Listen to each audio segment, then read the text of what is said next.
السلام علیکم ورحمت الله وبرکاته. ملګرو امید لرم چې روغ جوړ به د ژوند په مزو کې به یو نوی لوکیشن ته راغلي یو. دومه مو اچولې ده د وږو، څوک ورته ډاډه وایي، څوک ورته دومه وایي، څوک ورته تراډه وایي.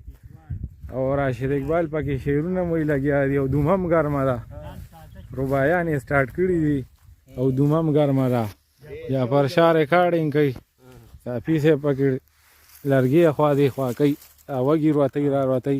بالکل دا د کلي رواجونه، د کلي د خوندونه، دا مسافرو ته خصوصا ډالۍ چې دغه شعرونه راشد استاد چې کوم وړاندې کړه، دا مسافرو ته موږ ډالۍ کړه. خو د کلي د خوند او د کلي د ژوند نه چې کوم دی لږې شانتې مزې اخلئ. د دې کلي ډېره مزه وي، د دې کلي د ژوند دومره خوند وي، دومره یو سکون وي که نه. دا خو هغه چاته پته لګي چې کوم رونه د کلي نه کله بهر شي که نه، هغوی ته بیا دا ویډیوګانې او دا د دې کلي دا چې کوم ژوند دی ملګرو دغه لوکیشن دی، ډېر ښکلی لوکیشن دی.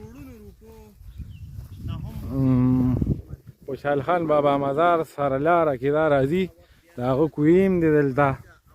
او دې ځای ته موږ راغلي یو او د اتوار ورځ ده، چوټي ده، نو بس اوټینګ باندې راوتي یو. کلي کې تنګ شوي وو، نو موږ وی راشه ملګرو سره به چکر مو لګي. راشد استاد وګو نه خو دې سکاره جوړ کړه یاره. دا وګورې، دا وګوره، دا پکې راوله، دا راشد استاد موږ شعرونه کړو او وږی یې داسې وسوځو. دا وګورئ، راواړو که نه، الله دې معافي وکړي. لږ خیال ورته کوه که نه استادجي. دا اور ډېر ګرم دی. ها ډېر دی ګرم، خو دی خو ډېر دی. بالکل نو دومه کې بیا دا هم وي وروره چې وږی پکې به تا نه اوم سیزي. ښه دا به ښه په دغه باندې خیر دی ماړه، هېڅ هم نشته. دا وګوره جعفر شاه وایي ته وایي کیمرې ته مخې ته را مخې ته کېږي. دا زموږ کیمرامین صاحب دی، دا واله وږي ته ورپاس شو. هېڅ هم نشته. الله دې معافي وکړي، لږه ګزاره کوئ یار. صحیح به کېنو یو طرف ته، صحیح دغه به وکړي بیا. صحیح ده ده بس صحیح ده.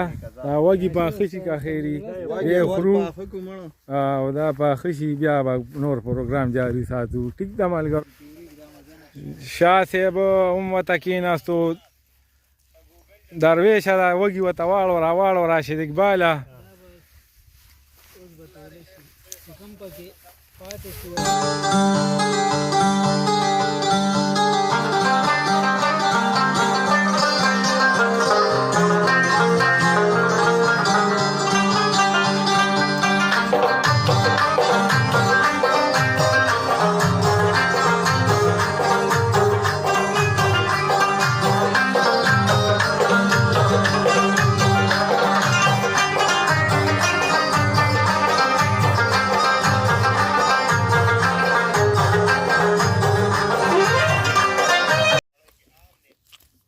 ملګرو دومه مو اچولې ده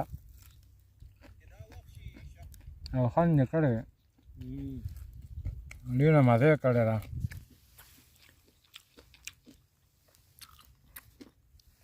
ملګرو ډېر ښې وږي هم خوړه، خو لا پکې پاتې هم دي. دا ختمو اړه وراړه وي، دا خو ډېر شي دی. نو بیا تاسو سره نور پروګرام شریک کوو. ښه